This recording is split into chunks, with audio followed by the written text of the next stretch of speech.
These recent days, as I and we help couples prepare for their wedding day, isa po sa mga habilin ko po sa kanila ay para alalahanin at marahil makita po muli nila yung mga pundasyon ng kanilang mga pagmamahalan at kwento habang sila ay naghahanda sa kasal.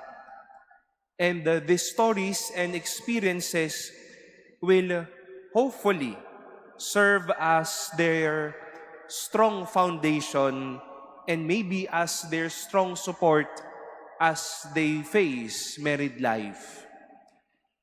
Siguro po sa kabilang banda din naman, minsan din naman po kayong napagbahaginan o nasabihan ng mga kakilala o kapatid natin na sa kabila ng hirap sa buhay, ang kinukuhanan at pinagmumulan na lang ng lakas sa araw-araw ay ang matinding pagkapit sa Diyos at ang matinding pagyakap sa Diyos sa pagdadasal at sa kanilang munting pananalig sa Diyos.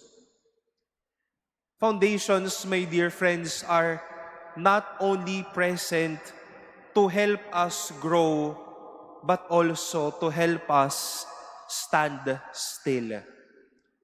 Hindi lang para tulungan tayong lumaki, mag-evolve or mag-develop, mapaganda o mapatibay, pero tinutulungan tayo nitong mapanatiling nakatayo. Nakatayo anuman ang hinaharap natin. And this is the promise of Jesus in our gospel, that as we listen, as we live His word, we do not crumble and we do not stand on weak foundations, but we stand on solid ground. Kung kumakapit sa Diyos, nakikinig sa Diyos, at nabubuhay ng makadiyos, matibay ang tinatayuan, matibay nahaharap sa buhay.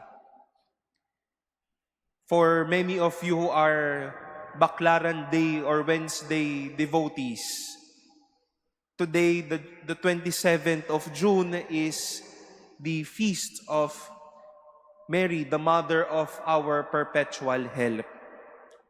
Thousands would go to Baclaran or maybe to anywhere to see the Blessed Mother, to see their patron saint, to see Jesus Nazareno, to see the Immaculate Conception, to see the Santo Entierro or Santo Niño, and ask them to bless them or to bless us with God's favor. Dahil ang bawat isa sa atin, sa bawat paglapit sa Diyos, pagpapatibay muli po iyan ng pundasyon natin. Pagpapalakas muli ng mga kinatatayuan natin. And whenever we are in front of this lady and of her son, we know that we are not standing on weak ground, but we are standing on solid ground.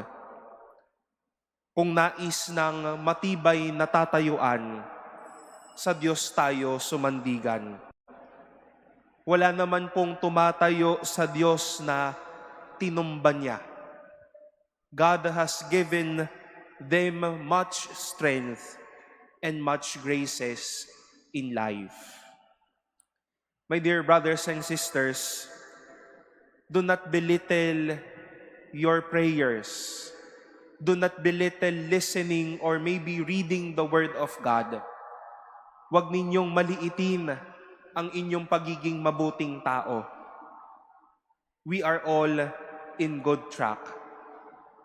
Not only for God to hear our prayer when we are in front of God, but we build solid foundations as we face life and receive the blessings of God.